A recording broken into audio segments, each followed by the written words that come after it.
Well, the third album came out in Rumpled Romeo. Yeah.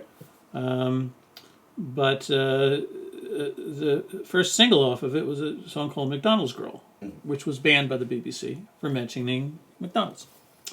And, you know, usually when you get banned by the BBC, it means you have It's going to be a hit. a big record. But in this instance, CBS Epic, at the time, the label in the UK, dropped me. And so that pretty much derailed my infant career and left me sort of in the cold in the music business for a while. And but you know, I kept persisting, doing what I was doing, and I I had been introduced to an instrument called the synclavier, which at the time was the most powerful multi-tracking, multi-timbral synthesizer on the planet. And it had a price tag to equal that. It was about $50,000. And when I heard it and played with it, I just was really blown over. But I couldn't afford one to purchase. But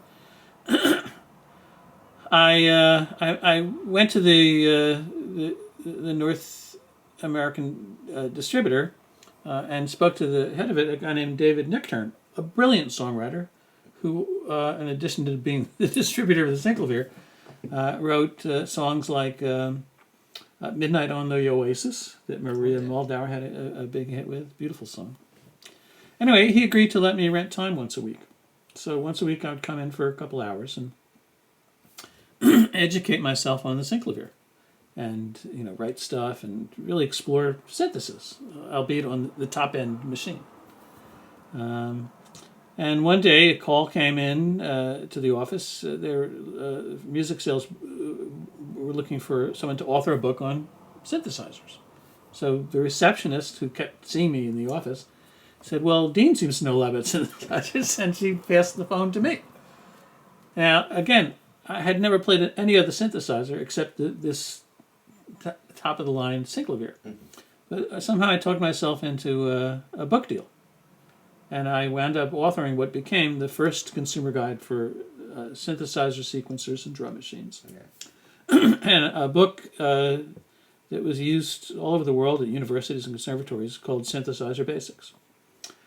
And I think what happened is the fact that I was pretty much a newbie, but a quick study and familiar with the basics, I was able to describe the technology and all the different instruments that were coming out in really simple layman's terms that people could absorb and understand.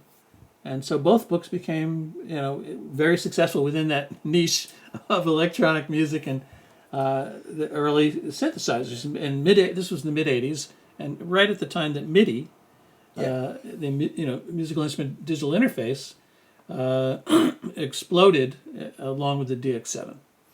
And so suddenly all these powerful synthesizers had the capability of connecting to each other, as well as to a PC, to do sequencing.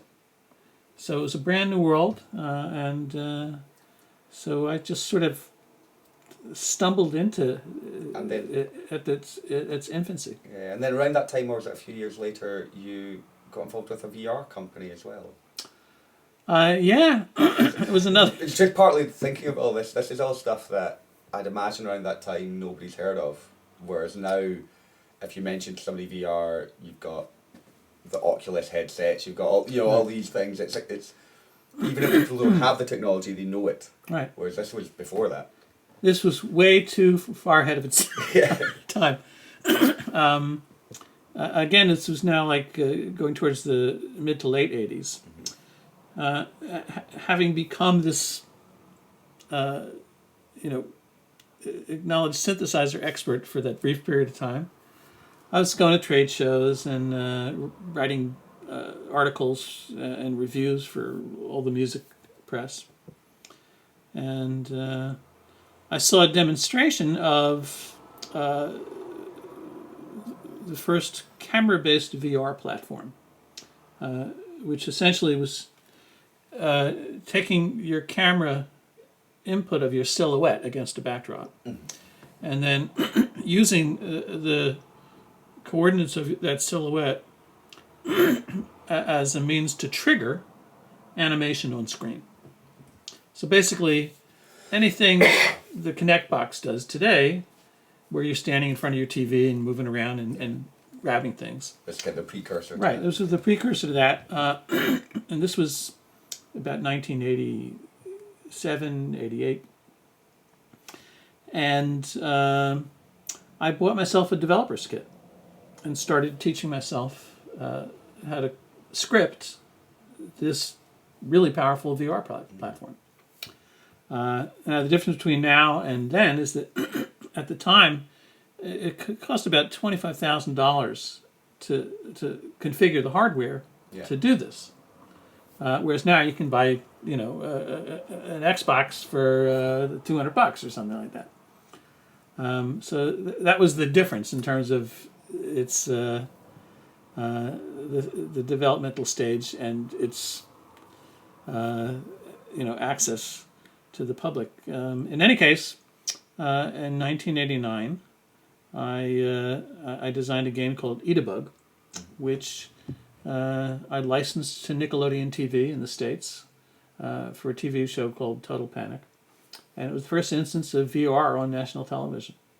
And then right after that, the next year I did about a dozen games for a show called Nick Arcade, using that same platform.